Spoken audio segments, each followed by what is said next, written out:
that I can try. So I'm going to give you 3 options. I'm going to go something really light, then something that is a little bit closer to her skin tone, then the last one is going to be really dark. So look for 3 shades that you think you would be, and then what you would do is you would swipe all the way down. So this is the first foundation. Okay, then I'm going to choose one that I think could be her shade.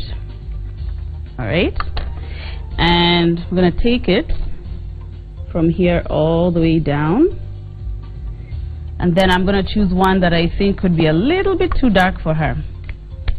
Okay, and from here all the way down.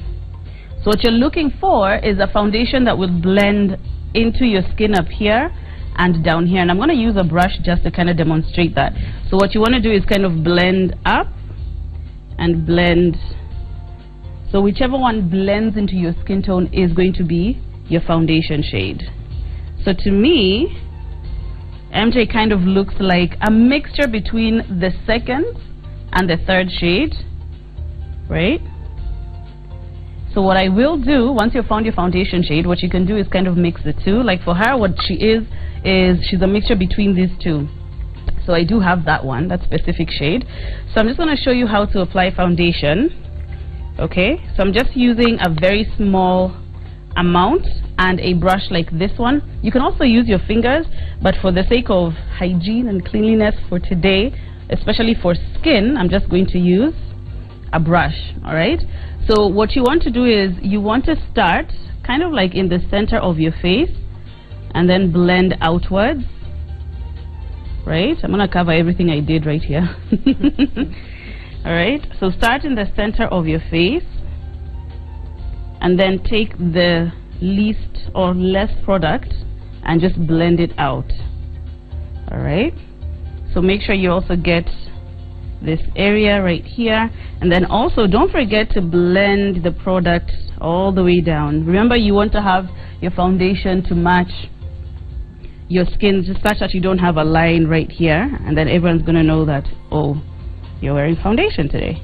And the foundations I'm using today are by Black Up, and the reason I really like them is because they are formulated for women of color, and the ones I'm using are rather have a lot of coverage, and I can see that MJ has a few skin issues in terms of pimples. I can see a little bit of that.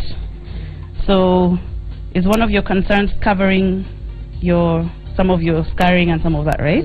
It is. That's what we're doing today. Alright, so again, start on the center and blend out. Okay, and you can actually start to tell a difference between this side of her face and this side of her face. Can you guys tell the difference?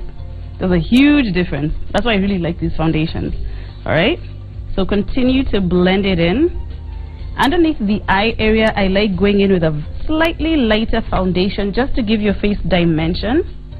Look up for me.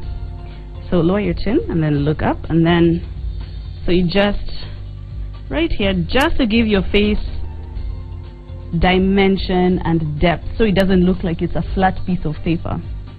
Okay, and another really cool thing about these foundations is they're so pigmented that they actually play the role of a concealer. For those of you who are possibly looking for a concealer, all you need is a really good foundation. Most times you won't even need to conceal.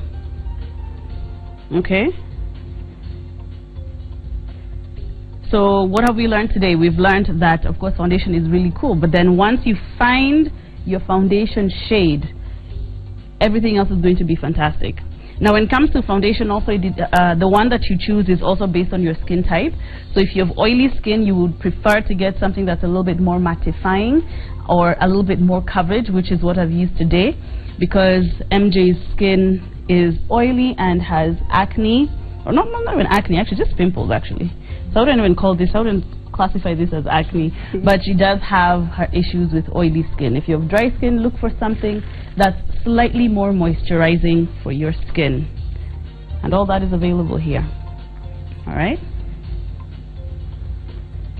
so after you've blended everything in, what you need to do is get your powder brush, and because she has or rather because the foundation has covered a lot, I don't need to use a mattifying or a pressed pigmented powder, so I'm using this sort of powder.